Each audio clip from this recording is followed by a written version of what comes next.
was the Iceland Sea.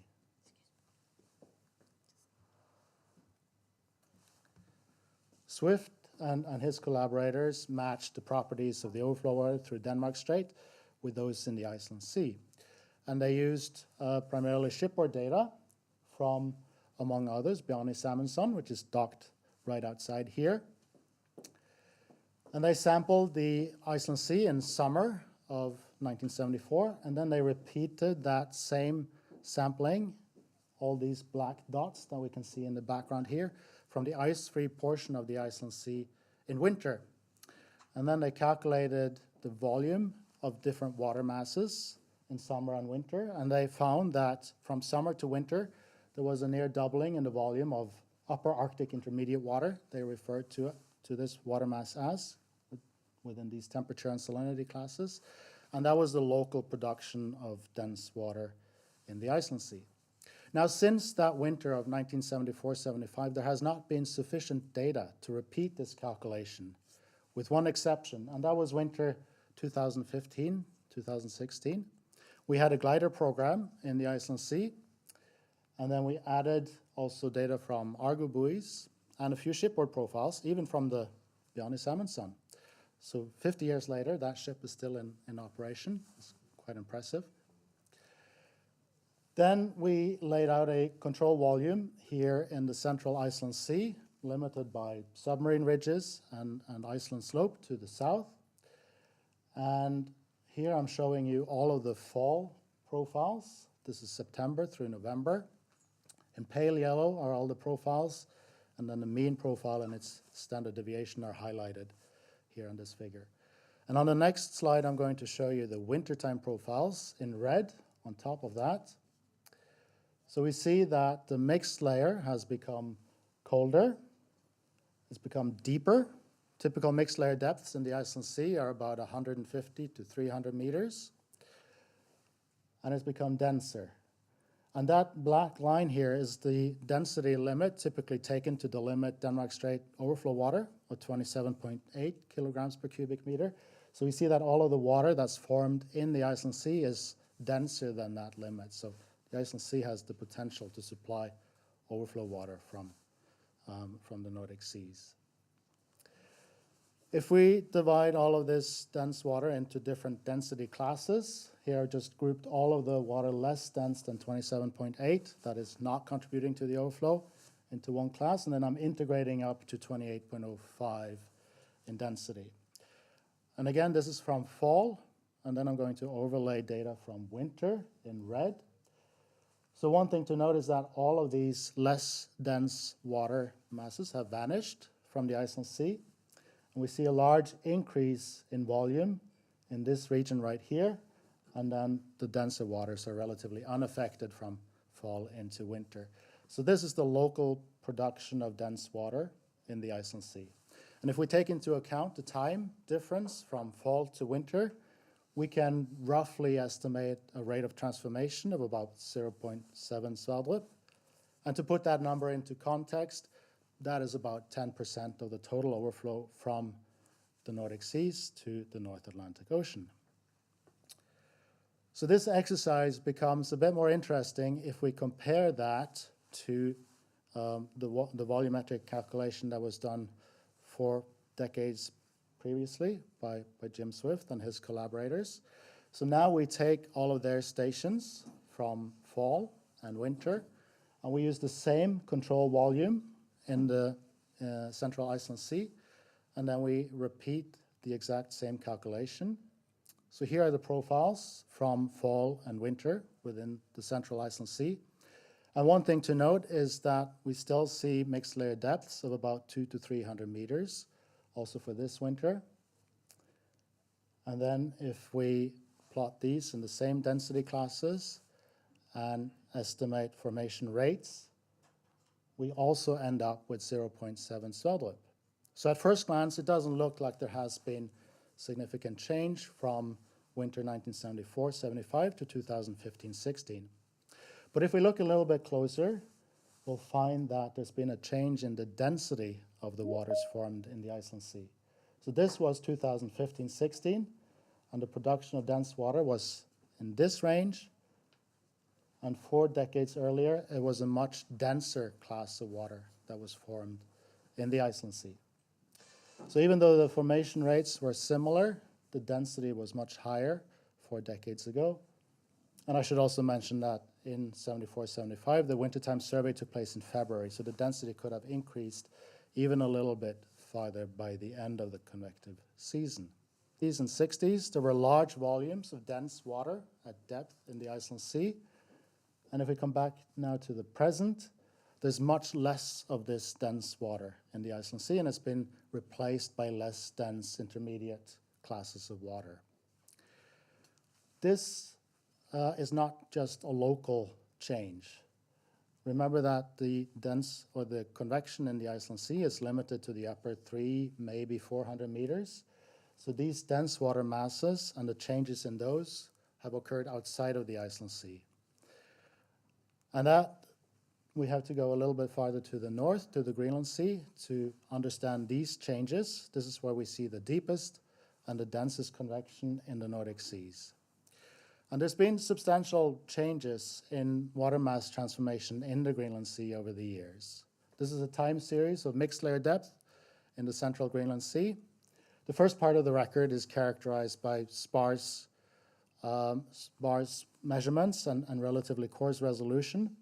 But at least in the period from 65 to 1985, there was intermittent bottom-reaching convection. But since 1985, convection in the Greenland Sea has been limited to depths shallower than 2,000 meters.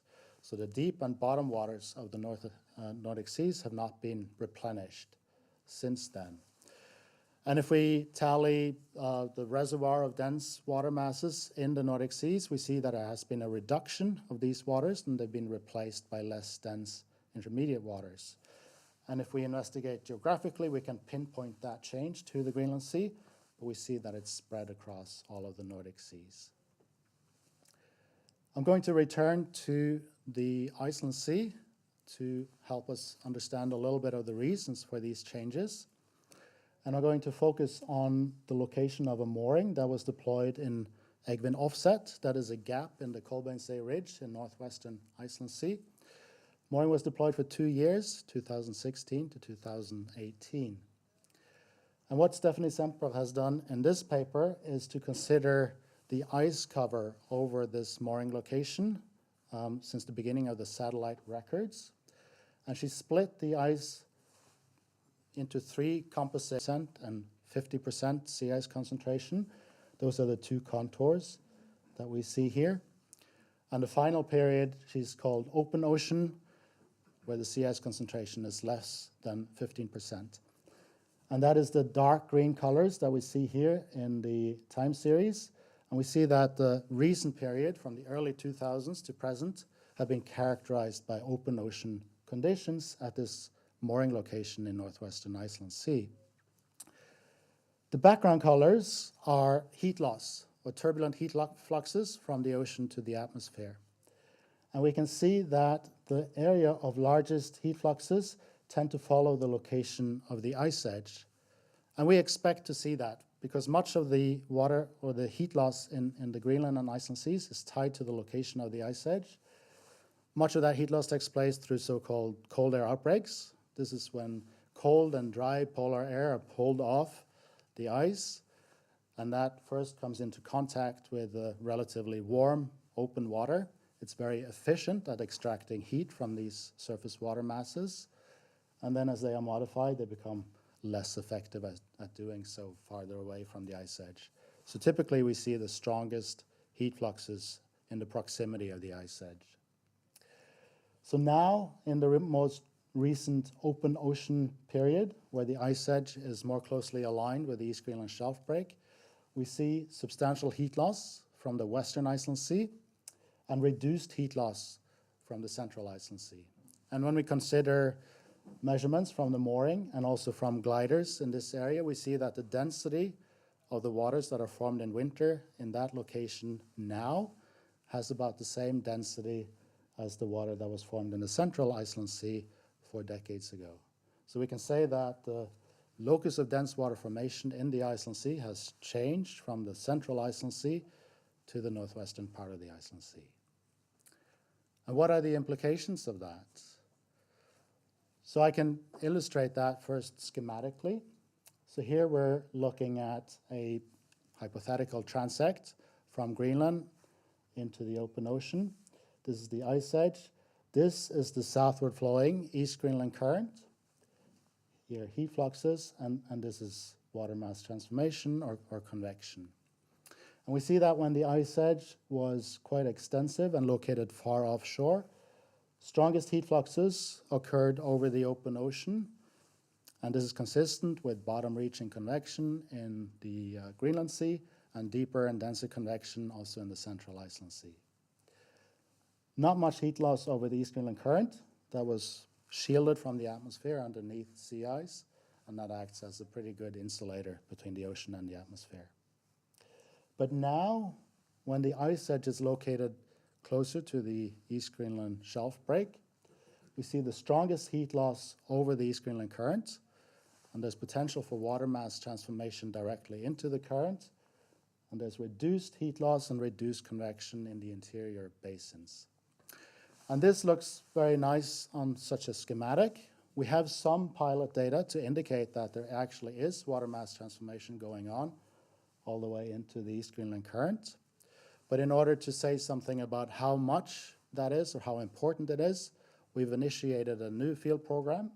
So last month, we deployed 6 moorings across the East Greenland current at this location here near 71 degrees north in the northwestern Iceland Sea. They're going to be deployed for 2 years, so we'll recover those in summer 2026. And then later this winter, we're going to follow up with a month-long survey along the East Greenland current, marginal ice zone from Fram Strait to Denmark Strait, to investigate these water mass transformation processes as they're taking place in winter, and that'll help us put the mooring data into context. I think I need to end here, and if anyone has any questions or comments, I'm happy to take them now or perhaps rather later. So please come see me.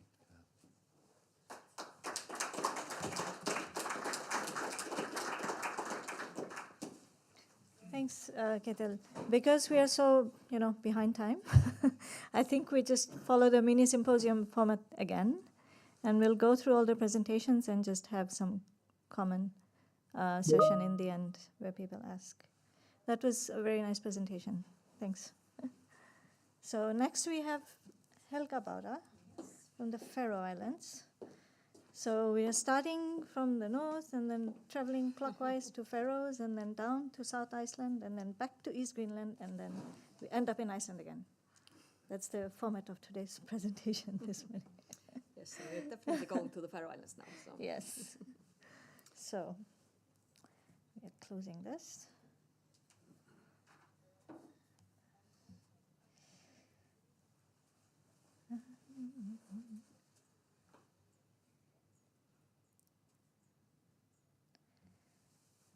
Is it time for the computer to freak out, maybe?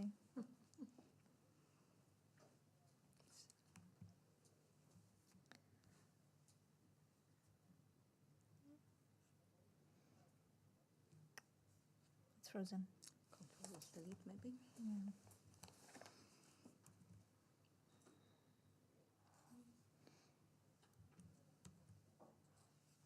No. Okay, let's just quickly switch it.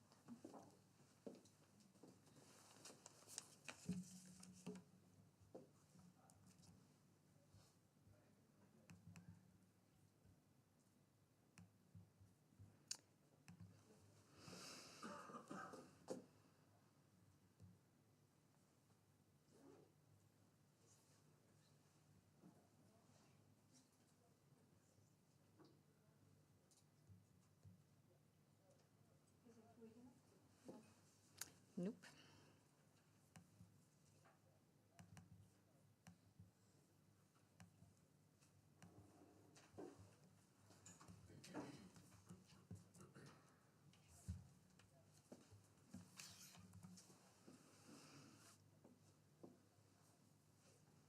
Do you mind holding this one for a second? Yes. Tror man rätta twittert? Alltså, okay.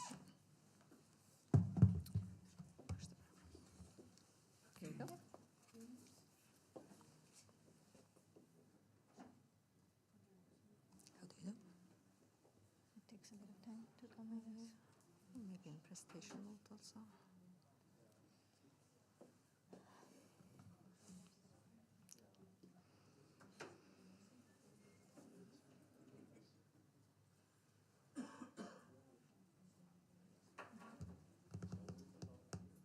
Data, what was the sea ice concentration around at this time. We can also look at the cysts in these samples, so we can compare. They have not dissolved. And our hypothesis is that because this to changes in salinity, it could be a proxy for sea ice even in fjord ice.